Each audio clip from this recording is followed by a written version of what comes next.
Cebu is a province of the Philippines, in the country's central Visayas region, comprising Cebu Island and more than 150 smaller surrounding islands and islets.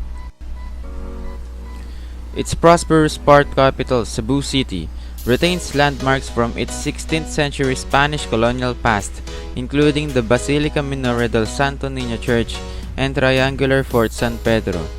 Tops an observation deck on Mount Busay has sweeping views over the city.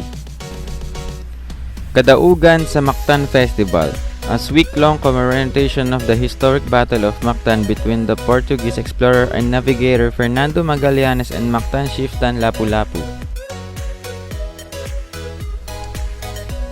Sinulog is one of the most famous cultural events on the island.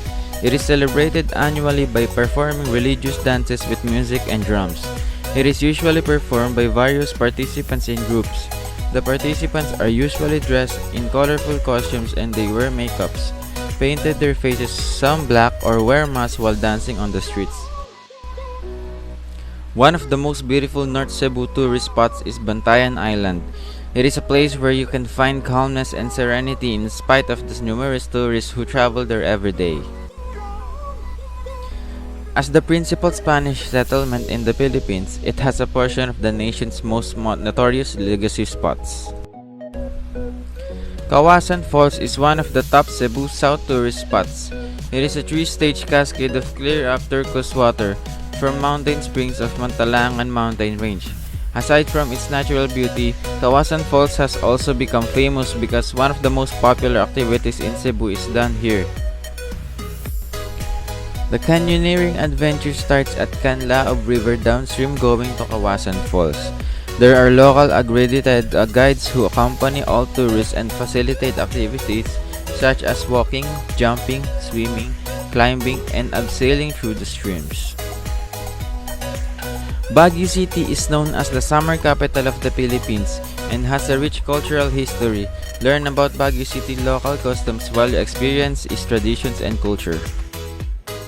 Burnham Park is one of the most famous places in Baguio. The park offers an Instagrammable centuries-old artificial lake, where you can ride a swan boat that you can operate on your own. Aside from boating, you can also jog and bike at Burnham Park. The address is Jose Abad Santos, Dr. Baguio. Botanical Garden, unlike other attractions, nothing much happen in this Baguio tourist destination, but that's actually what people go there for aside. Of course, from the beautiful ponds, different species of flowers, and towering pine trees that are totally perfect as backdrops for the gram. The address is 37 Leonardo Wood Road, 2602, Baguio. Strawberry farms in La Trinidad, a woman picking strawberries at La Trinidad Staycation in Baguio. You know what other activity that will make your Baguio City trip more memorable? It's picking fresh strawberries at La Trinidad, bring it rather than just buying it at the market. This Baguio tourist destination never misses every first-time traveler's itinerary. The address is KM5 Baguio, La Trinidad, Bontoc Road. The Panagbenga Flower Festival is celebrated every fourth week of February and is a Thanksgiving celebration for Mother Nature. Colorful floats that ravel down the streets and local tribes dance in native costumes. The Microtel Inn is an idea hotel from which to view the parades. The culture and tradition of Baguio is fascinating and captivating. It tells us about the people of the place, their lifestyle, and their beliefs. Observing the culture of Baguio gives you a fair idea about the traditions and practices that are still followed by the locals. The festivals, the events, the attractions all reflect the culture of Baguio in one way or another. The locals have a fairly high standard of living and are quite well off in tradition to being friendly towards tourists. Communication with the older people though might be a little difficult as they mostly speak their native language. The younger crowd educated in the English language is more approachable. Bohol is a province of the Philippines in the country's central Visayas region. It comprises Bohol Island and numerous small surrounding islands. Bohol is known for coral reefs and unusual geological formations, notably the Chocolate Hills. On the main island, near the town of Carmen, these 1,200 or so symmetrical mounds turn cocoa brown in the dry season, contrasting with the surrounding jungle's greenery. A cruise at the Lobok River and Bohol tour wouldn't be complete without hopping on the famous Lobok River cruise. Tour guides usually bring their guests here for lunch while exploring the Lobok River. At the middle of the tour, your cruise will stop by at a place where the locals will play musical instruments and perform traditional dances. Majestic view of Hinagdanan Cave, one of the most beautiful Bohol tourist attractions is Hinagdanan Cave. It features a pool of clear water where you can swim under the stunning stalactites and stalagmites. Mountain Forest is a 2-kilometer stretch of mahogany trees. This forest stands out because of the mahogany trees' uniformity in height, the spread of its branches, thickness, and design of leaves. Located in Dayos, it is said to have been accidentally discovered by a farmer who built a ladder to access the cave, thus the name. The light filters through the cave entrance, filling the whole area with a soothing and otherworldly glow. Panglao Island. If you're the type of traveler who loves the beach, Bohol is a catch known for its white sand beaches, islands, and diving sites. The province never disappoints its visitors, especially if we're talking about the Panglao Island. Bohol's very own piece of Boracay, aside from the stunning beaches, its marine life makes it a great snorkeling and diving spot as well. Malolos. Officially, the city of Malolos is a third-class component city and capital of the province of the Bulacan, Philippines. According to the 2015 census, it has a population of 252,074 people. It is the capital city of the province of Bulacan as the seat of the provincial government.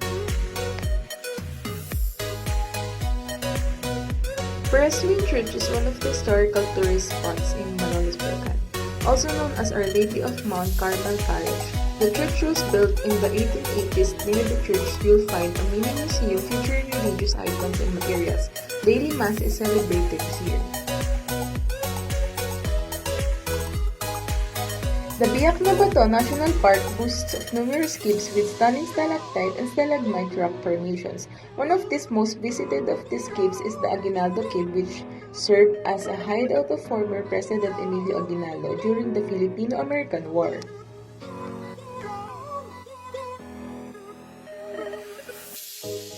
Aside from the caves, there are several mountain peaks you can assault, such as Mount Cola and Mount Manalmon. These peaks offer you a breathtaking view of Sierra Madre mountain ranges and the low-lying plains.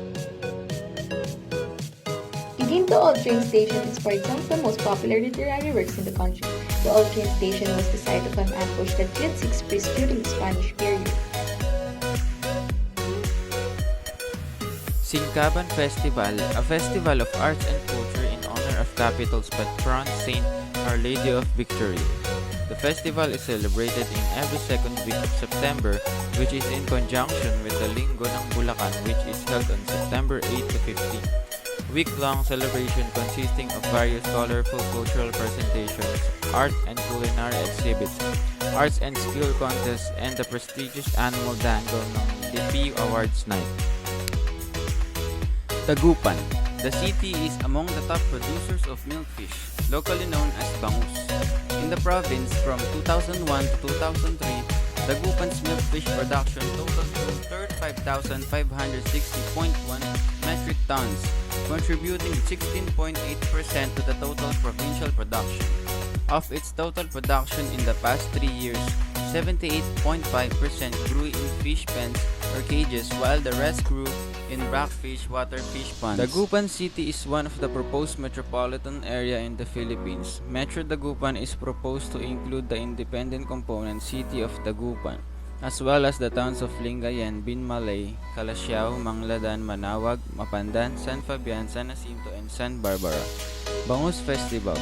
The Bangus Festival is an annual celebration in Dagupan to promote the city's milkfish aquaculture industry. The celebrations typically go on for 10 days and involve a mixture of sports events, trade fairs, and street parties. The milkfish is called bangus in the Philippines, and it is the national fish. Dagupan is called the milkfish capital of the country for nothing. Head over at Kuwad Fishing Village owned by former City Mayor Alipio Fernandez at the Mayombo District, Dagupan City, and make a meal out of your fresh catch. Bangus Festival. The Bangus Festival is an annual celebration in Dagupan to promote the city's milkfish aquaculture industry. The celebrations typically go on for 10 days and involve a mixture of sports events, trade fairs, and street parties. The milkfish is called bangus in the Philippines and it is the national fish. Tourist attractions. Pacific Salt Farm. Boasting 500 hectares in Bolinao, the Pacific Salt Farm is named as one of the biggest salt suppliers in the country since 1956. The salt farm has also provided jobs to the residents of Dagupan, and in case you are wondering how they make their gourmet salt, the farm offers an immersion tour and harvesting experience for guests. Make sure to try the bingway or bamboo nice cake, which they take pride in. This is the perfect activity for tourists to showcase the calm and serene rivers of Dagupan and provide a livelihood to the boat cooks and eco-guides. During the cruise, you'll see thriving mangroves and some migratory birds if you are lucky. The cruise will be coursing from the well to Watak River. In case you're interested, take note that boats leave every hour and are docked at San Marino Place, Buanuan, Kadaktang, Dagupan City. Graffiti art at Banwan, Ladigan Beach. If you want to take your IG gaming to a different level, why not head over at the Buanuan, Daligan Beach. Enjoy the sunset and appreciate the stellar graffiti arts in the abandoned building. You can also rent a cottage and bring your own snack while enjoying the scenic view. Graffiti art at Bunuan, Daligan Beach. If you want to take your IG gaming to a different level, why not head over at the Bunuan, Daligan Beach. Enjoy the sunset and appreciate the stellar graffiti arts in the abandoned building. You can also rent a cottage and bring your own snack while enjoying the scenic view. Dine at Ciudad Elmina Fishing Village. Dagupan is called the milkfish capital of the country for nothing. Head over at Ciudad Fishing Village owned by former City Mayor Alipio Fernandez at the Mayombo District, Dagupan City, and make a meal out of your fresh catch. Bacolod City is the capital of the province of Negros Occidental, where it is geographically situated but governed administratively independent from it. Culture. The culture of Negros Occidental has been heavily influenced by both the Spanish and the later American occupations of the region.